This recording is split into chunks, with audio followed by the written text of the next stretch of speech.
Sadness and hate erupt anew in Dallas as President Kennedy's accused assassin is shot down himself during a jail transfer.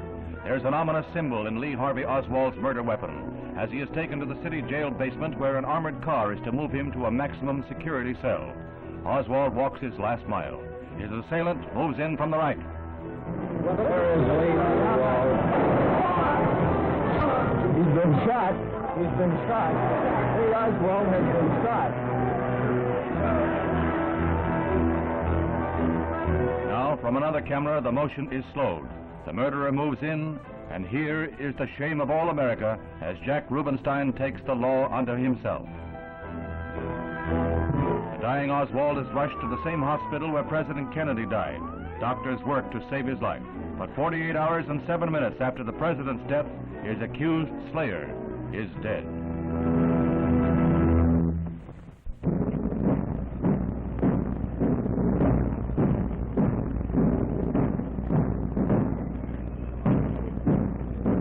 The sound of the muffled drum sweeps in melancholy waves over the hushed throng, a hush broken only by a stifled sob, a murmured prayer. A whole people is lifted up in common sorrow and ennobled in their hearts. Down this avenue of sadness, they bring President John F. Kennedy, martyred hero, to lie in state under the great dome of the Capitol.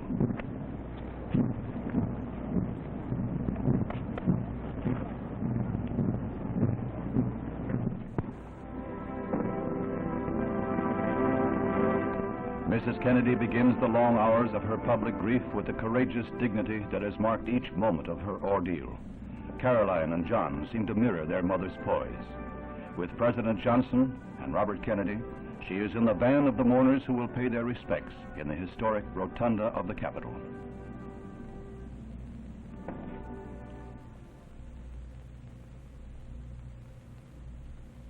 President Johnson represents a sorrowing people as he places the wreath marked "From President Johnson, Nation."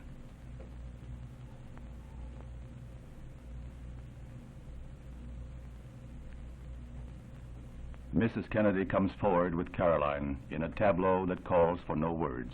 Its poignancy calls only for tears.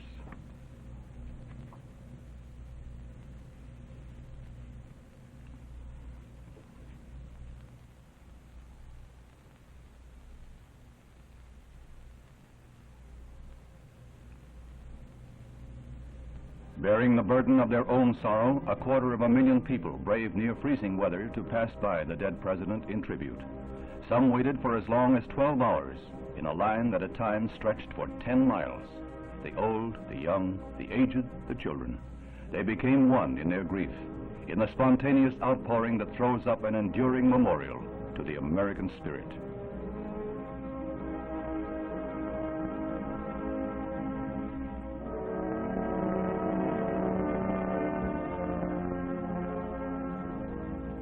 And so they kept their vigil through the long and lonely night, each man a tiny island of sadness, buffeted by the seas of unhappy fate. The next day, the body is borne to St. Matthew's Cathedral, with Mrs. Kennedy and the President's family walking in humble prayer behind the caisson. Not since the funeral of Britain's King Edward VII in 1910 has there been such a gathering of kings and queens, presidents and premiers.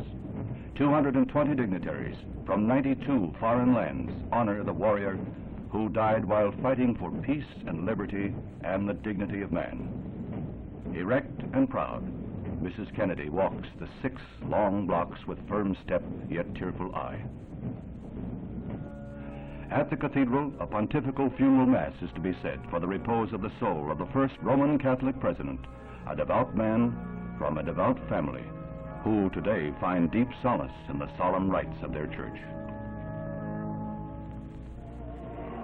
As the distinguished mourners gather in St. Matthew's, peoples of all faiths around the world join them in prayers. Mass is read in Moscow, Buddhists pray in South Vietnam, Shinto priests conduct services in Tokyo, a rabbi exhorts God in Israel. The foreign dignitaries move unobtrusively to their pews. They attached little importance to their own identities today. Joining the humble in the 4 corners of the earth, they pray, each in his own way, that the soaring spirit that was President Kennedy in life may find eternal rest in death.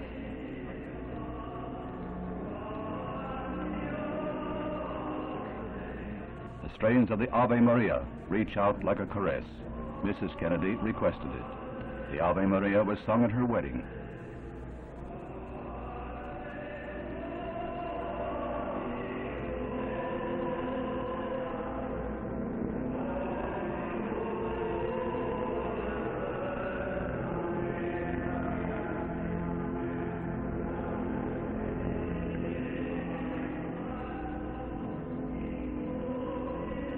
After the sacrifice of the Mass, there are prayers aloud in the tongues of all faiths.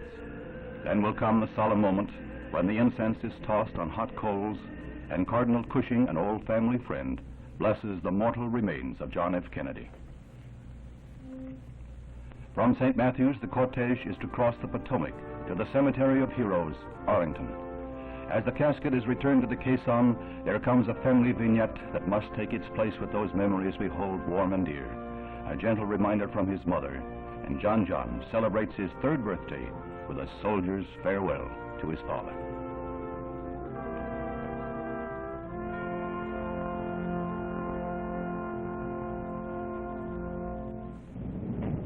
No finer epitaph could be extended President Kennedy than his own words from the speech he was to deliver in Dallas the day of his assassination.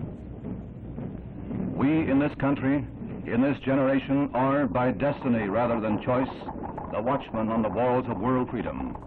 We ask that we may exercise our strength with wisdom and restraint, and that we may achieve for our time and for all time that ancient vision of peace on earth, goodwill toward men. That must always be our goal, and the righteousness of our cause must always underlie our strength. The world will remember those words of President Kennedy and his inaugural plea. Ask not what your country can do for you, but what you can do for your country.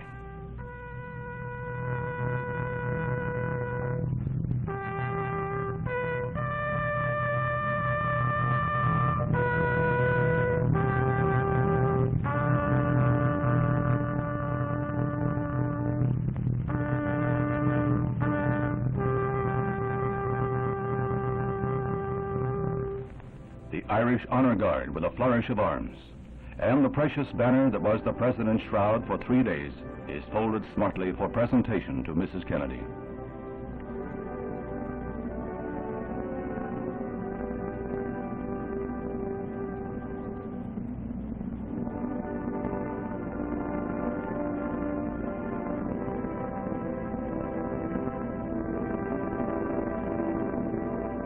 An eternal flame is lighted before the grave by Mrs. Kennedy, the first such memorial to burn in Arlington Cemetery.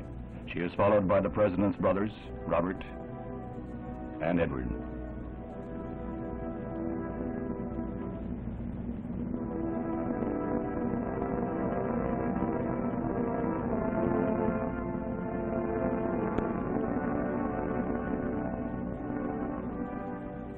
Thus, the American people have buried their beloved leader. May his family find comfort in knowing they walked with greatness. And may the soul of John Fitzgerald Kennedy rest in peace.